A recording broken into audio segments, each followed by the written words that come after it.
dear, need not to be.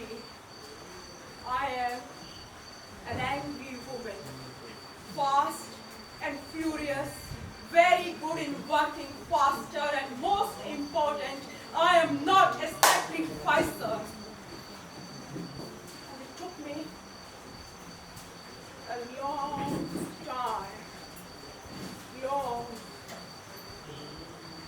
very long time to understand what I'm not, instead what I used to think what I am.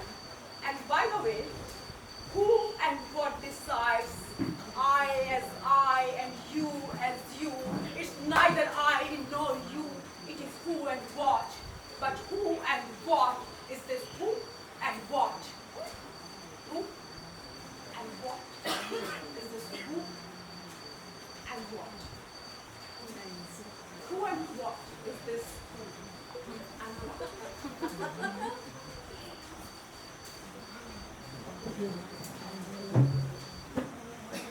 I have problems sometimes.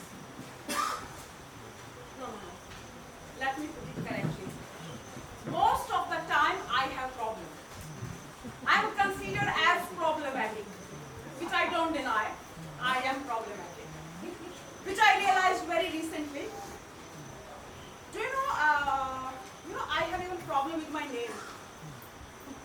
Do you know astrology? What it is all about? Yes. Yes? Yeah. What it is all about? Predicting your future. Stars. Huh? Predicting your future. The study of Future. stars. We humans are very curious to know the future. And why should we not? If humans will not be curious to know the future, who will be? A dog? Frog? Cockroach? Elephant? No, we humans only. This is what makes us superior over other species. And that's another thing, we are very stupid. So, it is very, used to be very dramatic. No?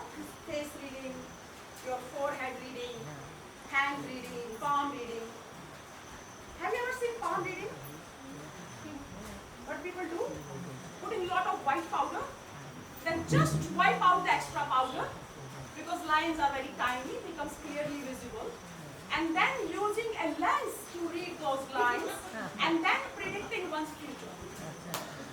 It's all used to be very dramatic. So, once, one of my friend was doing it.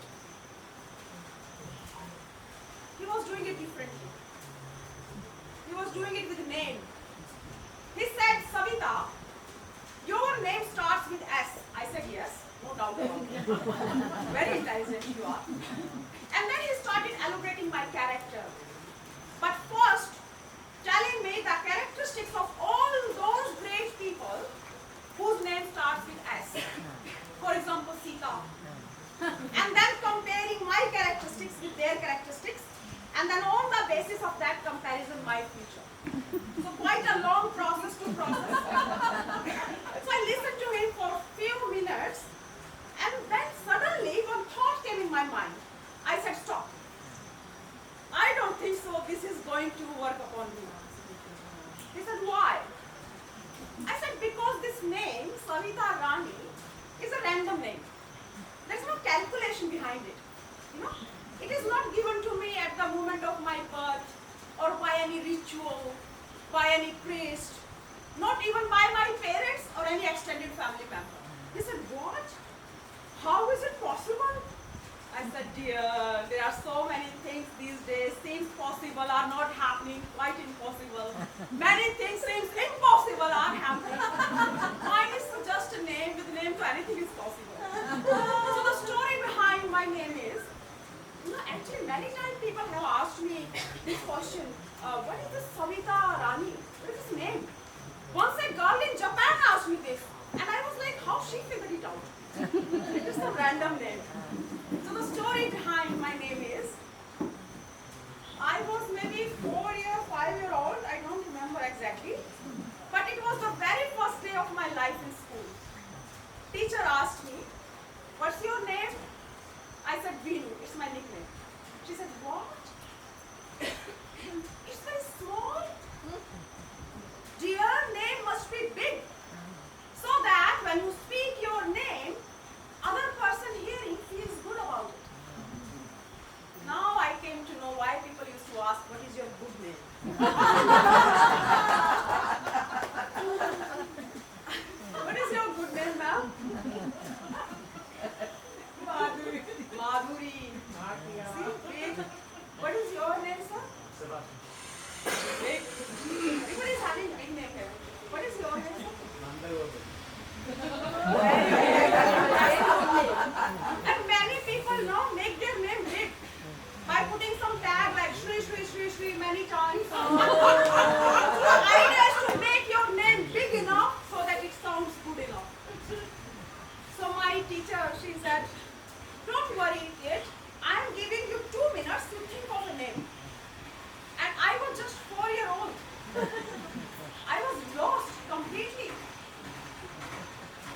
my friends' nicknames. All these are small names. A small child can think of only small names. So this is how my name, Savitha Rani, evolved with the help of these two random teachers. Oh, I forgot to tell the other story. So this is how my name Savitha came. Then tag Rani. So I was in this first class, the second class, and third, fourth, fifth, sixth, eighth class. So many of you must be aware, in eighth class onwards, real name is to start. Means whatever you study after eighth onwards, all the documents, same name appears, same spelling, and name on the paper is called real name. So you have to be very careful in filling the examination form. I remember filling examination form, Savitha Kadya. So my teacher asked me, now it's another teacher, another school. He said, what is this? I was like, why is asking me like this? My name, sir. He said, no, why did you write Kadyan? I said, my father's surname. He said, no, kid, come here, come. You are very ignorant now. Nobody told you. You are a girl. You should not write your father's surname here. Because after marriage it will be a problem. Then you have to replace your father's surname with your husband's surname.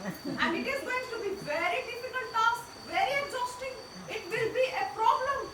So to avoid this problem in that time, simply don't write it now.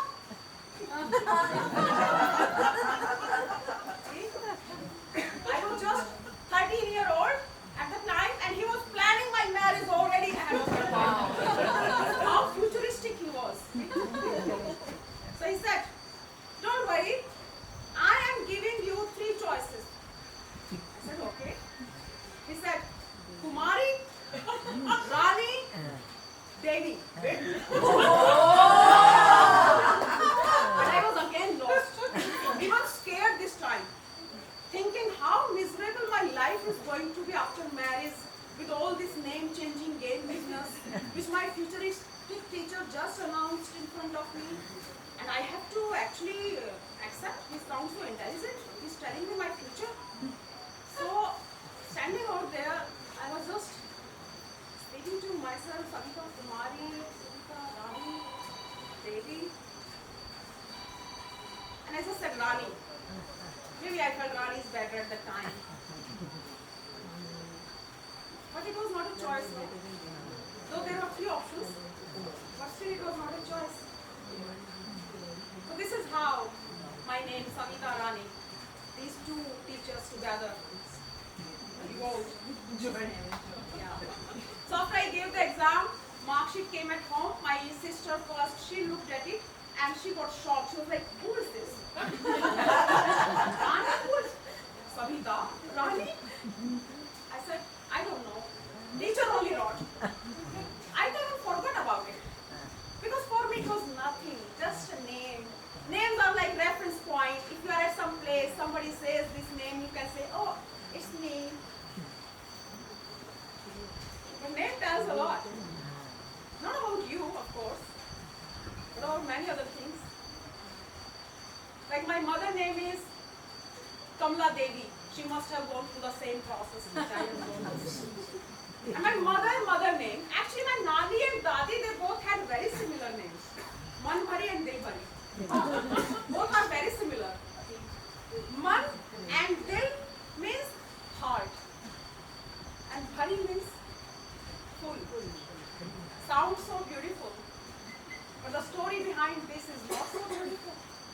Because they were the first girl child in their family and parents, of course, wanted son.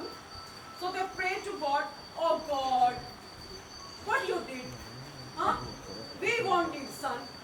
You gave us first daughter itself. Now our heart is full. Please next time give us a son. Huh? Please next time.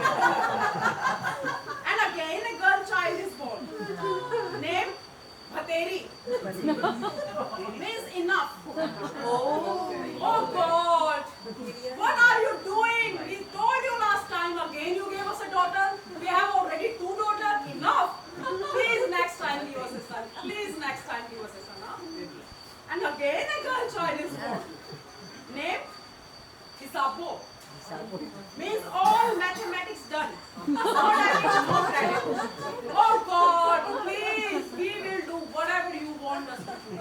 Next time, don't forget, please give us a son. And again, they will not stop it. Name will be Shanti. Means peace. Oh God, we want peace. We want son. Please, please next time give us a son. We will do everything for you. Please don't forget this time. And again, a girl child is born. Name Shama. Means forgive. Oh God, what are we doing wrong? Why are you punishing us like this? Please, please next time give us a son. Don't forget this time. Please, please next time give us a son. Name tells a lot.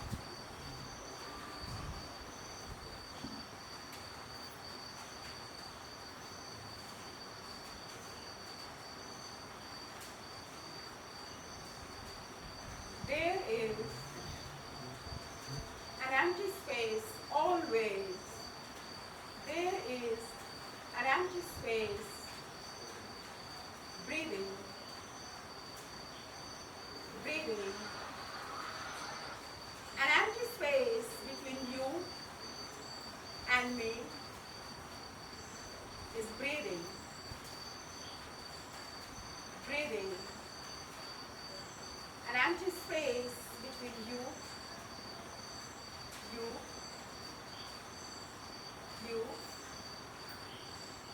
breathing. Are you breathing? Yes. Please check. Breathing is the most essential phenomena of our life, and at the same time most taken for granted phenomena of our life. And it is under threat these days. It's getting difficult day by day to breathe. You know, we travel. What I'm asking, we all do that. I love that a lot. I do that, traveling a lot. So once I was traveling with few of my other friends in a train from Chennai to Delhi. At one station, train stopped. Few people entered inside our compartment. They were selling these mythological textbooks, Ramayana, Mahabharata, Gita. So what they used to do, they used to enter into the compartment, giving books to the random people and then exiting into the next compartment. So the idea is to give you some time to go through the book, and when they come back, if you want the book, you give them money, otherwise simply return the book. So one of them put the book Gita in the lap of my friend who was just sitting next in front of me. My friend asked, "Excuse me, what should I do with it?" He said, "Read it.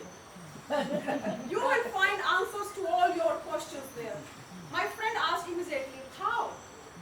Can you just brief a bit more about it?" He said, "Wait, coming." And then he came back after a few minutes with his boss, with the senior person among that group.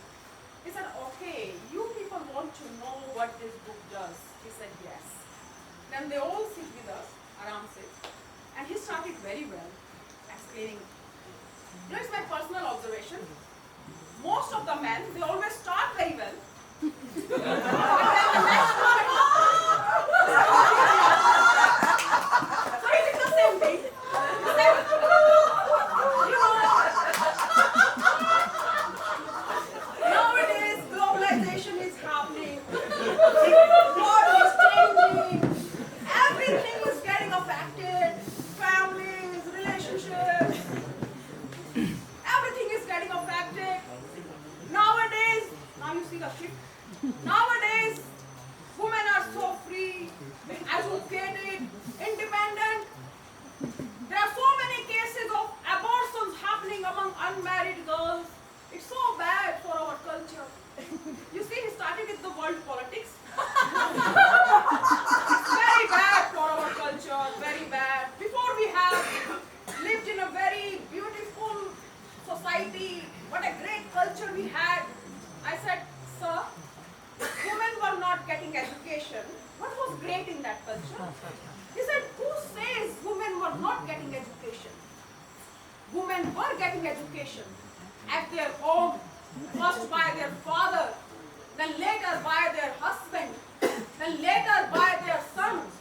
It seems in this setup, women's study never finishes. Everything was very, very good. I said, okay, what do you think about the abortions happening among families for the desire of son? He said, no, that's different thing. I said, how? It's not different thing. It's a very common thing. There was never a great time for women in any time. Even the time we are talking about Ramayana and Mahabharata, great time so-called, let's say if it existed, even that time was not great for women. He said, how? I said, come on, look at your family tree, family structure.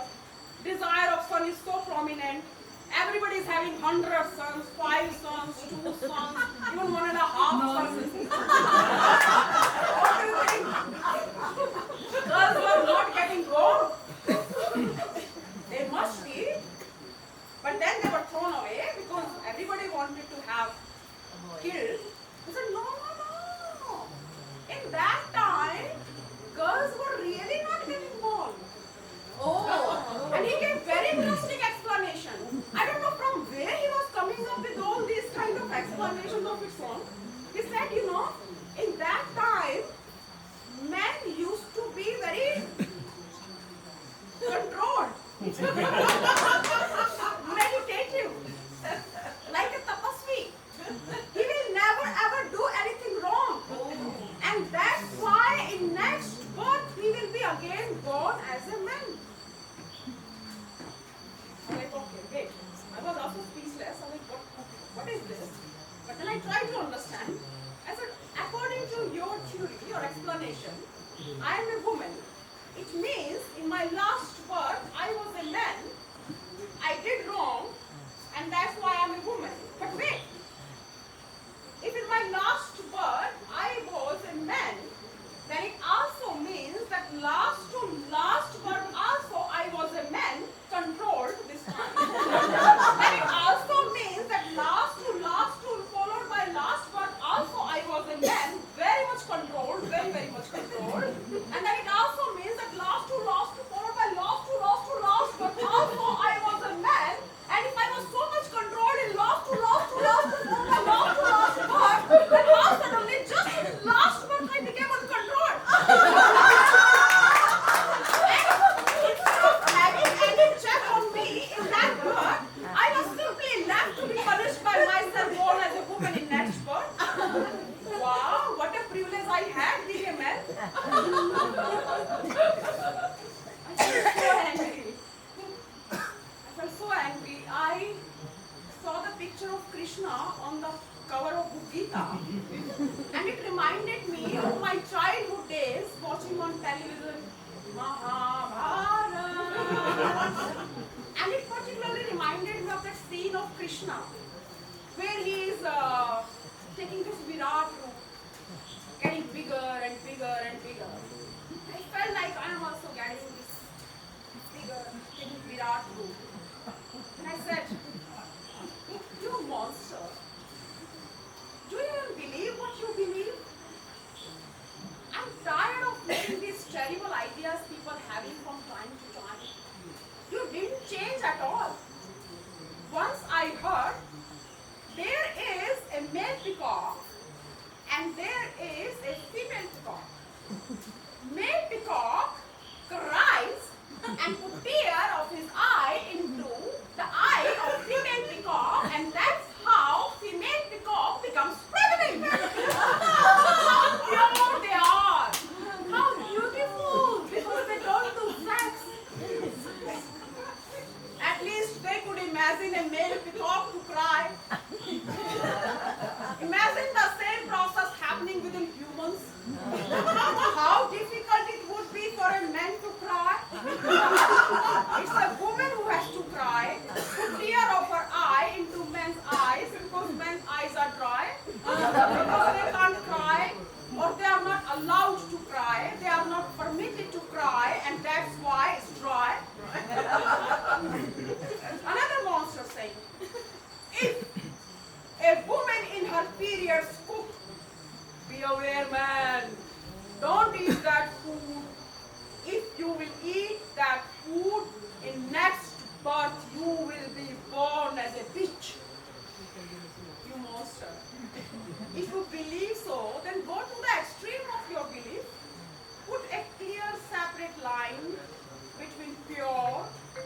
and impure. Because if pure will be staying with impure, then how pure can remain pure? And if you are so much concerned about being pure, so to be pure, to remain pure, pure must stay only with pure and impure must stay only with impure. Then it also means that pure means men must marry only pure means men, and impure means women must marry only impure means women. But then you become homophobic as well. You cannot mix match things just according to your own comfort. Either everybody is pure or everybody is impure.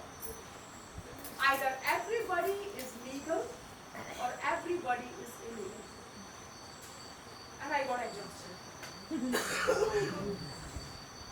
Because I am not Krishna. I am not performing on TV.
His name is O.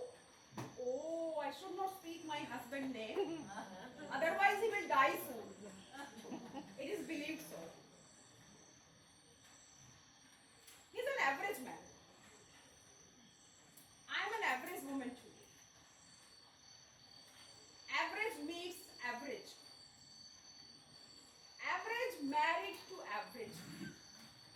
Average plus average is equal to average. Nothing extraordinary happens. We eat average. We think average. We work average. We sleep average. We dream average. We eat average. We think average. We sleep average. We dream average. We eat average. We think average. We work average. We sleep average.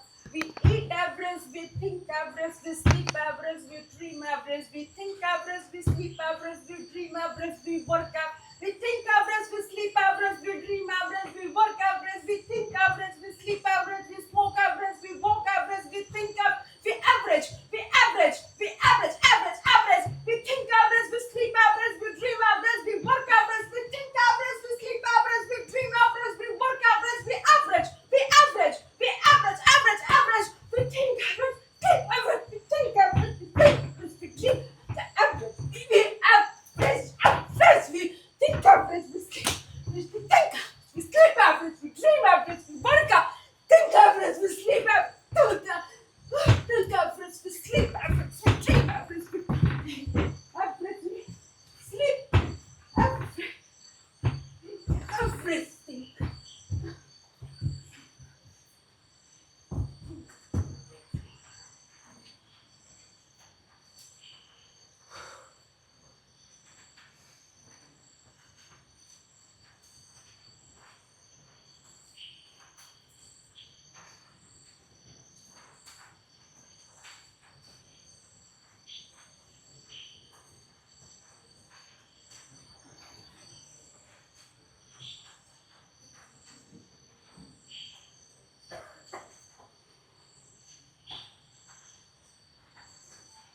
am not an intense romantic person at all.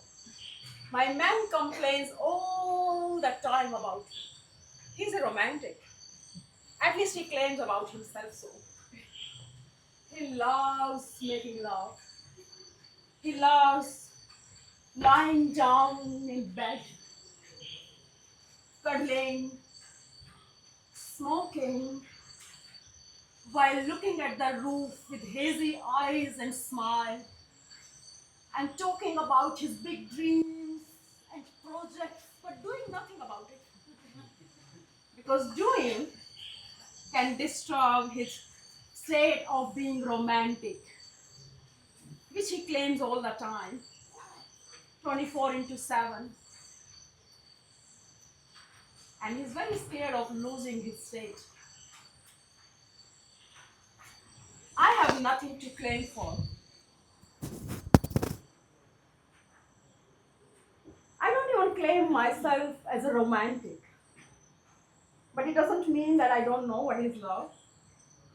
I know what is love. I know what is falling in love. I know what is taking risk in love. I know what is entering into the danger zones or escaping the danger zones in love. I know what is being in love, what is belonging in love, what is becoming in love, behaving in love. Ah, darling, you always talking about feminism. Huh? There are so many other serious, important issues. Huh? There is poverty. Huh? There is unemployment. Huh? There is caste. Huh? But you're always talking against patriarchy. It's not good, darling. It's not good, darling. You are stuck. You are stuck. You know, it's not like before. Huh? Nowadays, women are so free, huh? Educated, huh? Independent. Huh? Look at you, look at you. It is women these days who are abusing men. Huh? Look at you, look at you. It was a dream. But I remember him having the same conversations 1,000 times in real life. Darling, you are stuck. I cannot keep appreciating you. I have to criticize. You must listen to it. It's not like before. I'm telling you. Nowadays, women are so strong. Huh? They are taking their decisions at their own. Huh? You should not work in the film. It's very bad. Film industry is very bad. Men are very bad there. They abuse women like anything. Huh? It is openly said, ready to compromise. And women, they're not going out to work. They're going out to enjoy. They are getting bored. I felt like a monster was sitting on my chest. I was not able to breathe. He was smiling at me and telling me how brutal, cruel, inhuman, insensitive I am. But then I held the neck of that monster and I said, you don't know the aspects of me being brutal, cruel, inhuman, and insensitive. But let me show you today that how brutal, cruel, inhuman, and insensitive I could be, which you think for me and speak for me. But first, I do have all the rights to speak for myself as you do. So listen carefully. Whatever I am doing today, wherever I am standing today, for that my family, my friends, my ancestors and myself has invested a lot. A lot of hard work is there where I stand today, and for that you did nothing. You did nothing. You did nothing because you did nothing except claiming yourself as a romantic, as a peace-loving guy just on the basis of your stupid act of making love. Violence done in the name of love and violence done in the name of hatred, it's same. There is no difference. And yes, you are right. You are right. There are so many other serious, important issues. There is poverty, unemployment, caste, and I don't deny any of them. But why don't you work on them? Instead of telling me what is wrong with me, what should I do? Why don't you work on them? I never asked for your unasked suggestions. Don't even dare give me your unasked suggestions.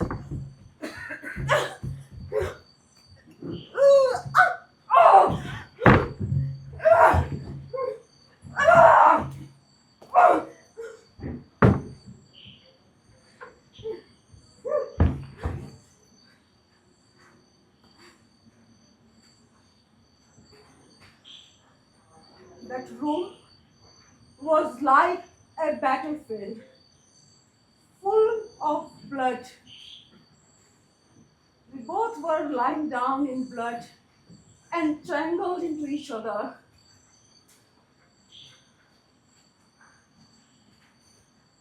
I thought we both were dead. But then I heard a whisper. He was saying, I love you. I love you so much that nobody else in this world can love you this much. How much I love you. I love you this much. If you hear these words from anybody, leave him or her immediately. It doesn't matter how painful it could be for both of you, but the climax is going to be very painful. Why? Huh? Why nobody else can love me? Only you can love me? Huh? Why? Tell me. What is wrong with me? Huh?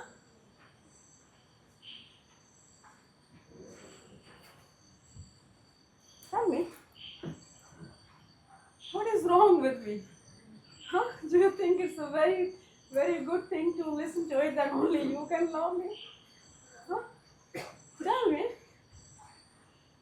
What is wrong with me? That only you can love? Tell me. Huh? No. Tell me. Huh? It's not a very great thing to listen to. I'm not feeling great about it. Tell me. Huh? Only you can.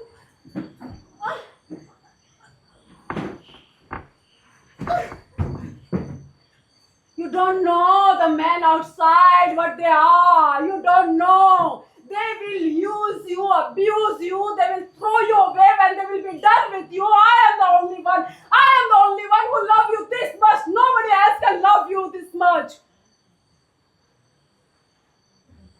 He was saying all this while lying down in blood there.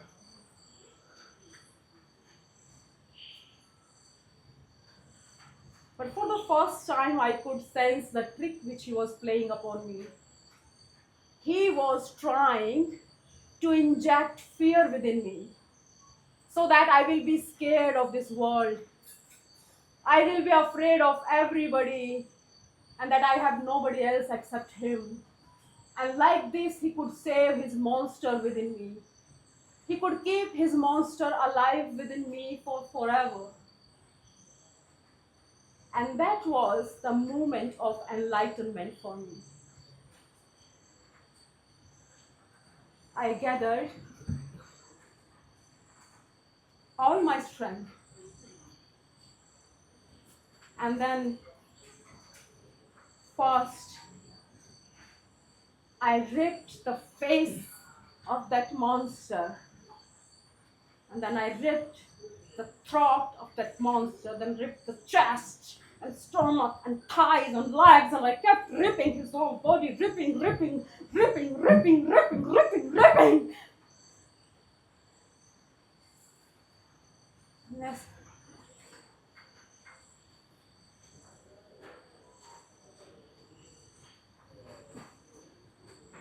For the first time, I felt that my nails are really beautiful, meaningful, and functional at the same time.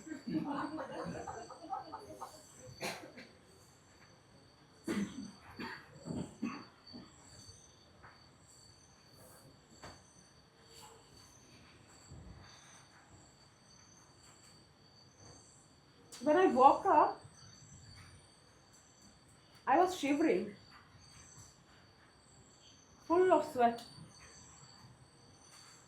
Heat waves were coming out of my body, but there was no fear. Slowly, I could take hold of myself, and I felt very light, fresh, clear, and a bit philosophical too.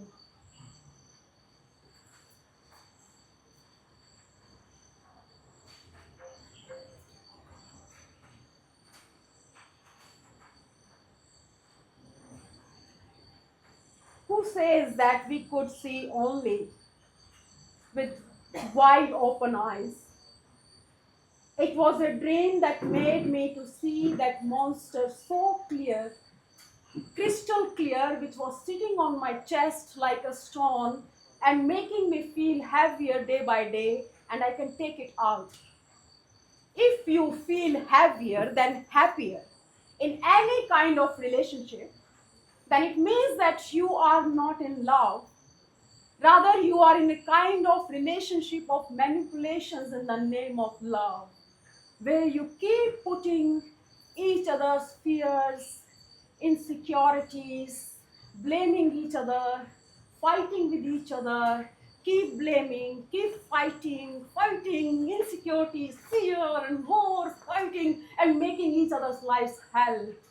So just say goodbye and close the door immediately.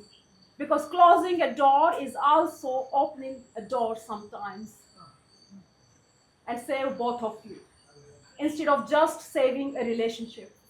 Because you both are more important as an individual than just a relationship.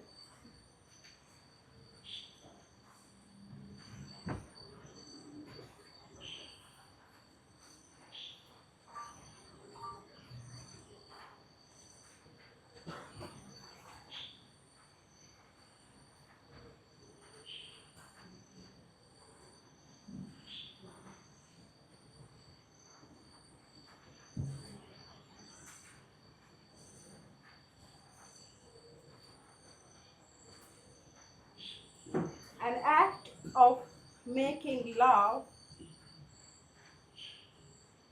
is not only about bodies, but an act of making love is also about putting the things in between you and me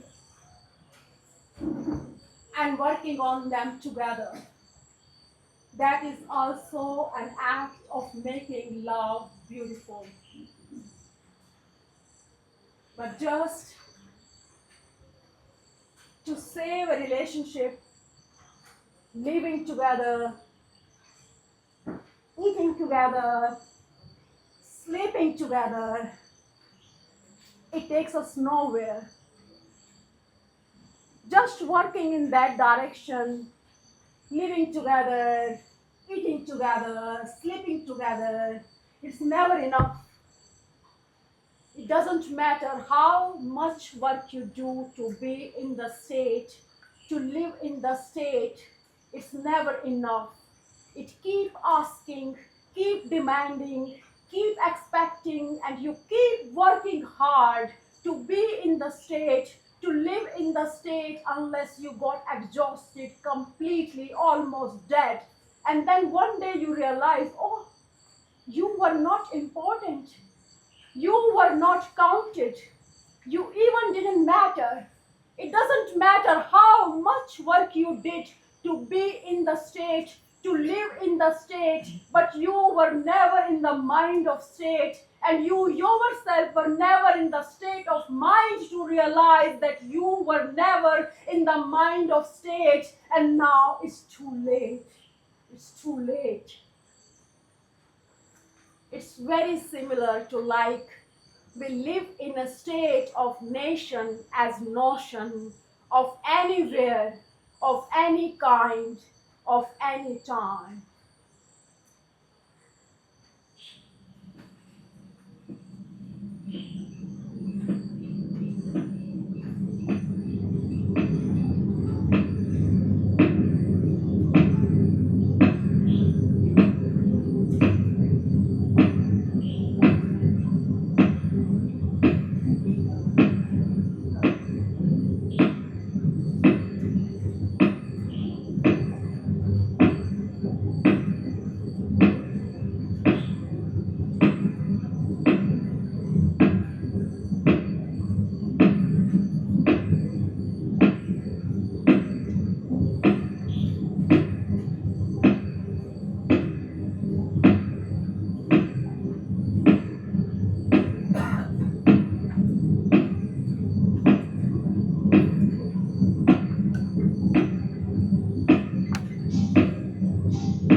We live in a state of nation as notion. We live in a state of nation as notion where government is a factory.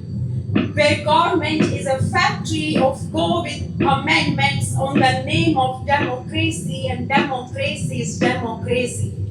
Democracy is democracy, demo of crazy.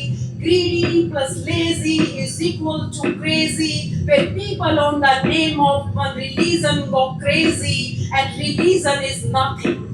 Religion is nothing but a basket of lies, and a believer who keeps pushing that basket of lies and be in the state of lying forever, standing on toes, on the line, online, all the time, as part of roids, as patriot via support of political leaders, and political leaders are underwear of ideology. Political leaders are underwear of ideology of capitalism, and capitalism is a list of things to be sold. Capitalism is a list of things to be sold, including your head, and celebrities are salesperson to sell the bricks of your head in order to be active agents of neoliberal policies, and neoliberal policies are package of danger. Neoliberal policies are package of danger like nuclear weapons considered as dangerous, and everybody weeps on it in open and cry, danger, danger, danger, in the era of globalization, and globalization is a glue ball at motion to eat poor people ration, and like this, we keep living in a state of nation as notion with its identity representations. And notion of identity is a bowl of disgusting things that nobody wanna eat it, but we all eat it. We all eat it in perfect timings of humans united for crimes and punishments for each other, with each other, of each other, on the name of humanity, and humanity is a school of us. Humanity is a school of us to say cool, look cool, stay cool, think cool, but in reality making all of us fool on the name of civilization, and civilization is criminalization. Civilization is criminalization, a crime station from generation to generation for exploitation, and like this we keep living, we keep living, we keep living in a state of nation as notion, keeping exploitation as only option, and option is to opt.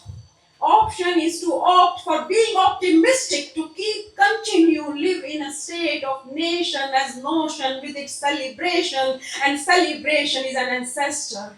Celebration is an ancestor of imperialism, imposing interrelations of having extra everything, extra food, extra home, extra clothing, extra people, extra money on the name of development, and development is an envelope of unemployment. Development is an envelope of unemployment with extras to keep us happy even during 21st century, where artificial intelligence, in brackets AI, is trusted more than human intelligence. And like this, we keep living, we keep living, we keep living in a state of nation as notion, doing our journey from survival of fittest to survival of weakest, and from survival of weakest to survival of weakest.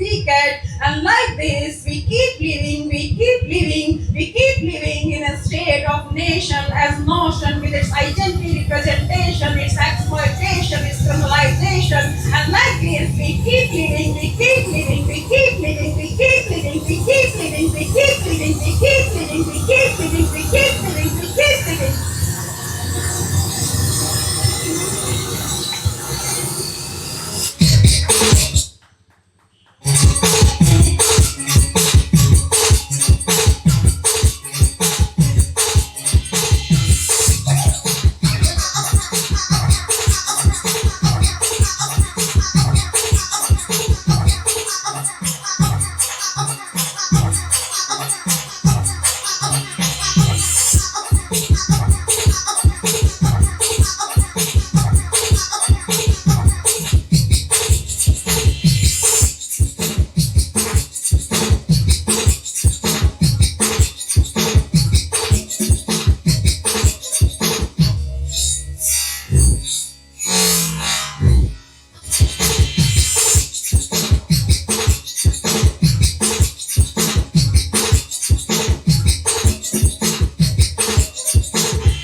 decisions anymore. Common sense is not required anymore. No other human being is required except you, yourself as a human being. Friends, we are very happy. We have never, we have never been so happy, not just in 100, 200, with digital, internet, that was worst. We're very happy. We have never been so happy, not just in 100, 200, 400.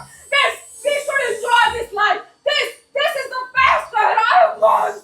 This is the best era in the human history ever.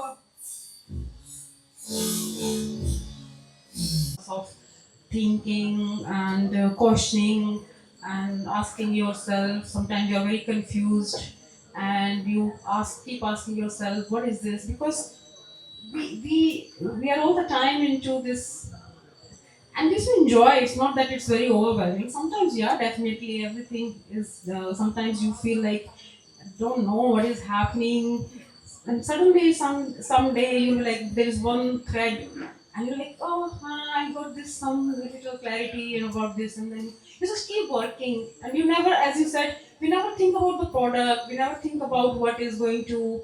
We never think about what audience is for this, and it's all about inside internal process. You are your audience, you're witnessing everything happening inside, and the process is more important. What are the things bothering you? What matters to you? Why does it matter to you? And all these things are important. So But the graph, you begin with such a humor and sarcasm.